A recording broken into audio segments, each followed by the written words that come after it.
علماء کہتے ہیں کہ آپ ڈاکٹر بننے کے لیے استاد سے سیکھتے ہیں، لیکن آپ قرآن خود سے پڑھ کے کیسے سمجھ سکتے ہیں؟ وہ تو میڈیکل کے اسٹوڈنٹس کے لیے لکھی ہیں نا، کیونکہ وہ ایک highly professional highly specialise field ہے وہ.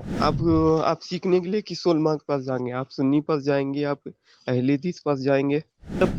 مطلب جو لوگ جھوٹی کہانیاں بناتے ہیں نا، اپنے مذہب کو سچا ثابت کرنے کے لیے جھوٹی کہانیاں بناتی ہے، اس کا حقیقت سے کچھ واقعہ تعلق نہیں رہتا. ہاں وہ جانتے ہیں، مگر وہ سمجھتے ہیں کہ مذہب کو سچا ثابت کرنے کے لیے جھوٹ بولو تو کوئی بات نہیں، کیونکہ آپ کو کس نے کہا کہ مذہب میں جھوٹ بولنا گناہ ہے؟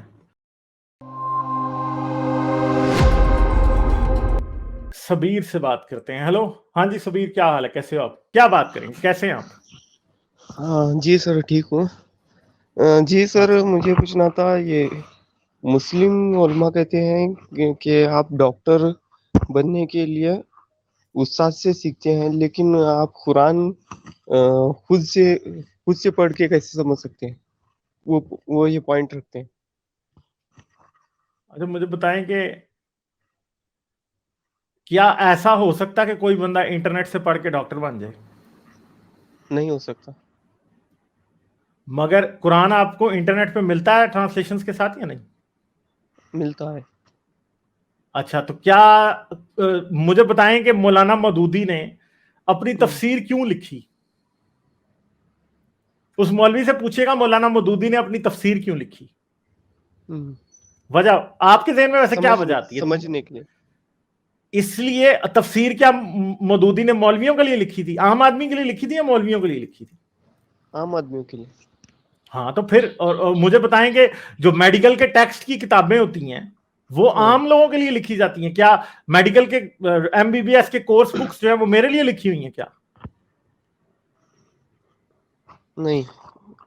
وہ تو میڈیکل کے اسٹوڈنٹس کے لیے لکھی ہیں نا، کیونکہ وہ ایک highly professional highly specialise field ہے وہ. ٹھیک ہے. اور قرآن اور میڈیکل میں تو کوئی میڈیکل کے پروفیسر یہ دعویٰ نہیں کرتے کہ یہ ساری دنیا کے سمجھنے کے لیے آسان بنایا گیا. قرآن نے نہیں یہ دعویٰ کیا. قرآن تو یہ کہتا ہے کہ ساری دنیا کے سمجھ لیں، ہم نے یہ عربی قرآن اس لیے نازل کیا تاکہ تم سمجھ سکو. حالانکہ یہی بات جھوٹ ہے، ہم عربی نہیں ہے بھائی. ٹھیک ہے. تو قرآن کا یہ دعویٰ ہے کہ قرآن سمجھنے کے لیے بہت آسان ہے، مگر میڈیکل کے کورس کا کہیں یہ دعویٰ نہیں ہوتا کہ یہ سمجھنے کے لیے بڑا آسان ہے. ان کو پتا ہوتا ہے کہ یہ سمجھنے میں اتنا مشکل ہے کہ اس بندے کو پوری زندگی پڑھنی پڑیں گی یہ کتابیں.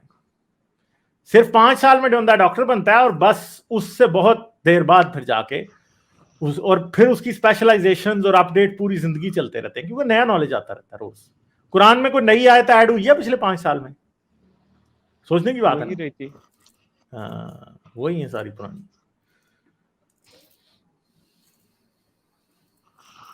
ہاں پر وہ کہتے ہیں کہ اگر قرآن کو سمجھنا ہے تو کسی عالم کی نگرانی میں سیکھنا ہے، ورنہ آپ اس کو نہیں سمجھ سکتے.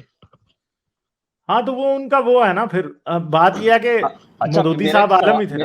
ایک سوال ہے غالب اس پہ کہ وہ کس عالم کے پاس جائیں گے، وہ کس پہ کیسے تعلق رکھتے ہیں؟ وہ کسی شیعہ کو مان لیں گے اگر ہم شیعہ عالم کے پاس چلے جائیں؟ تو یہ بھی ایک یہی سوال آتا ہے. وہ کہتے ہیں کہ بنا عالم کے آپ قرآن کو نہیں سمجھ سکتے. تو ہم مطلب ان کے حساب سے ہم حق کو کیسے پہچانے؟ مطلب اتنی فرقے ہیں. آپ سیکھنے کے لیے کس علماء کے پاس جائیں گے؟ آپ سنی پاس جائیں گے؟ آپ اہل حدیث پاس جائیں گے؟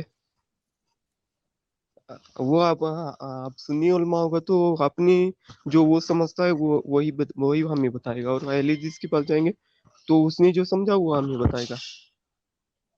اب اس سے حق کیسے ثابت ہوگا؟ نہیں ہوگا ثابت، کیونکہ اب پھر بات یہ ہے کہ پھر آگے سے اگر استادوں سے سیکھنے کا ہے تو ہمیں میڈیکل میں تو یہ بھی ماننا پڑتا ہے کہ میڈیکل کے کچھ پروفیسر ایسے بھی ہو سکتے ہیں کہ وہ بڑے گھٹیا ہوں گے، ان سے کسی کو سمجھایا نہیں جاتا ہوگا. ٹھیک ہے. مگر کچھ ایسے بھی ہوں گے بڑے صحیح ہوں گے. تو مولوی یہ ماننے کو تیار ہے. مولوی کہے گا دوسرے فرقے کا ہر مولوی غلط ہے، میں ٹھیک ہوں بس. مولوی کہے گا مجھ سے ہی سیکھ لو، 10,000 روپیہ فیس دے دو، 20,000 فیس دے دو. ٹھیک ہے. یہ شروع کرے گا. جی سمجھ گئے بات آپ؟ جی. اور کوئی بات کریں گے؟ جی اور یہ